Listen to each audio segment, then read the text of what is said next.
We are Martin Research, the most offensive centric security researching company. So today we'll be bringing a custom built PowerShell command and control server, which is built by Ansh Patel from India, who is a senior security researcher in our team. So over to you, Ansh. How Yeah. does this thing work?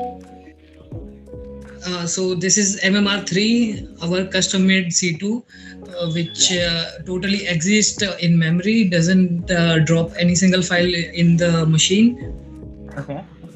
and have all the functionality which normal C2 has. Okay. We can start by giving a IP and the port, just like Mhm. other normal C2s. So we are basically creating a listener, I suppose. Yeah, we are creating a listener also, and we are giving a argument for our payload to connect back to our server. Okay. It will generate the payload. It's a key based generation, so the output will be different every single time you run the code to bypass and evade signature based detection. Okay. Additionally, it will also give you three options to obfuscate your payload. Hmm. Will this time we'll just go for a base 64 only. Okay. Then it will give you two different ways of execution. It will give you a CMD one and the PowerShell one. As we are working with PowerShell, let's go for the PowerShell. This is my VM running Sentinel 1, latest updated one. And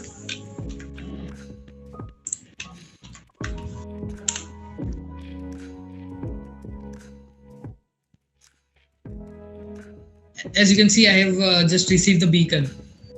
Okay. It's really good. It will take 3 or 4 second delay because of the sandbox detection. Samuel's evasion, right? Is it? Yeah, sandbox evasion. And then we can normally run any command which will run in PowerShell, like Shall we dir. try? Yeah. Shall we try AMSI bypass? Yeah.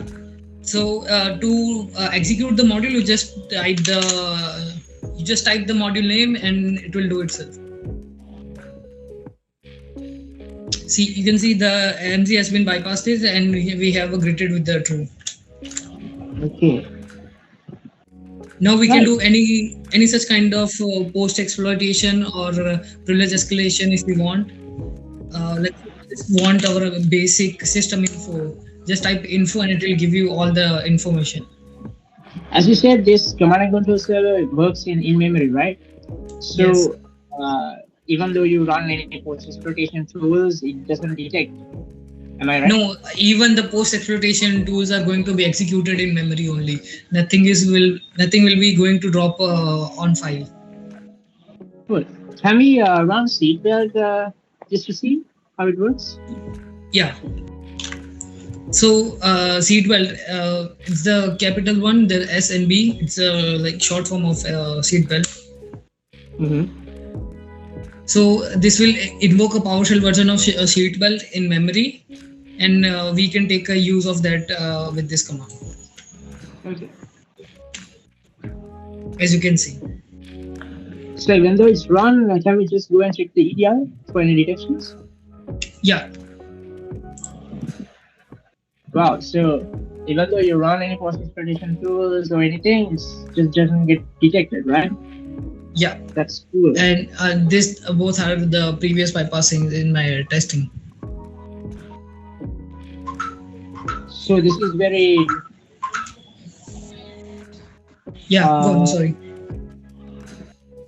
right. So can we see the result of the seatbelt now? Yeah, yeah, of course. Still running. So does each tool evade the sandbox, or how does it work? Yeah, each and every tool after getting in the memory, the execution doesn't need any sandbox evasion. It can go by itself only. Right. I can remember that you told me that you can even enable the victim's RDP session. Yeah, we can even do that. So that's So very dangerous, right? Yeah, Check. let's first check the victim's IP. Okay. Without doing anything, let's just try to connect with the IP which we have. Mhm. Oh, actually, it's already on.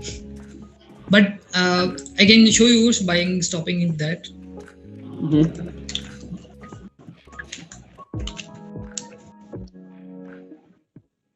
This is also a module name in the post-exploitation. Okay. The RDP has been stopped, and let's try to connect now.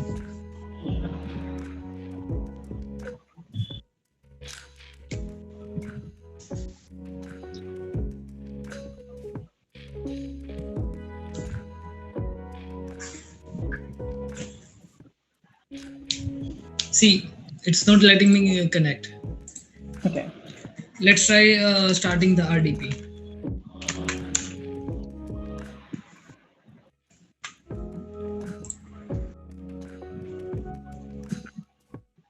So with that single command, you can just turn on the RDP session, right? Yeah, that's it. It will configure everything, RDP, firewall, everything. Just accept the certificate and you have the RDP session.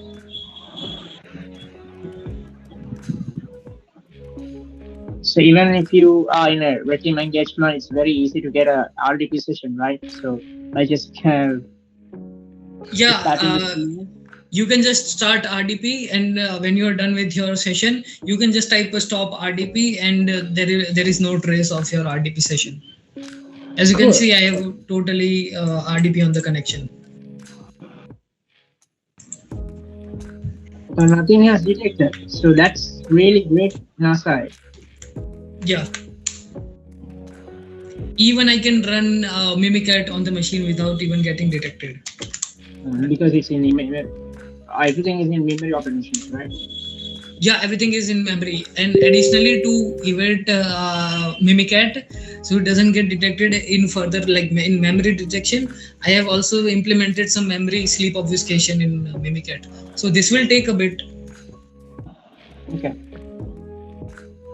As you can see, I have dumped the doesn't have like more privileges in this, so it's just like domain and it's CSK. Okay. So But you see that can it's we, work. yeah, can we execute executable binaries or PE binaries? Sorry. Like, can we execute binaries in through the command and control? Let's say in Google Strike, you can Yeah. type execute assembly and put the binary name. It will execute. But can we do that thing in this command and control server? Yeah, the inline assembly, it will be coming in future. It is in my different version, still in the beta one. Haven't released that thing. Let's talk about the logging thing. If I just ran one post exploitation tool called Panther, it will kill every logging, like logging services, like Blue Teamer logging some files or something, like let's say sysmon or something like that. Uh-huh. This will kill all the processes. Wow. Okay. Can you test it out? Yeah, I have ran it already. Okay. It will take a bit because it identify the first it bypass the sandbox, then it's identify the process, then get the file, and then like suspend it. Don't kill it, just suspend it, so it doesn't get in a working state.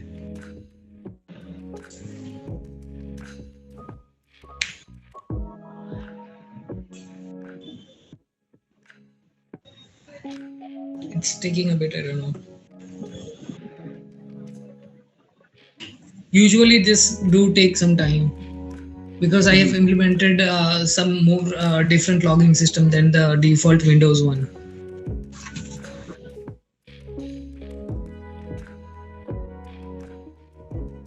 So this thing will kill all the processes, right? This thing will kill all the processes. Additionally, you know, other tools like PrevCheck, they will check for the privileges you have. This is test PrevSec. it will try to exploit some known vulnerabilities to get system 32. This is ESWC. It's my custom exploit for enabling web client service. Like Rubius, Netcat, Certify. I show Yeah. you the start and stop RDP. This is Yeah. power up. You can enumerate ADs from that. This is Credfish, which will really good way to grab someone password in a red Mhm. team assessment. It will fakely pop up a login page in front of a Wow. user, and when it will like type the credentials, it will send to my server from DNS query. That's great. All right. So I hope our viewers have some basic idea about our command and control server. So Yeah. unfortunately, this will not be public because this is something we use in our team engagements, and we are not willing to uh, share this with you. But we just wanted to give you a good insight about what we do and who we are, and what all our engagements we use custom binaries, custom methodologies, custom tools. So just to bypass the defense mechanisms, and uh, to be a different, a unique team operation team. So I thank Mr. Niku Ansh Patel for the demonstration, Yes. and let's meet in another video. Thank you.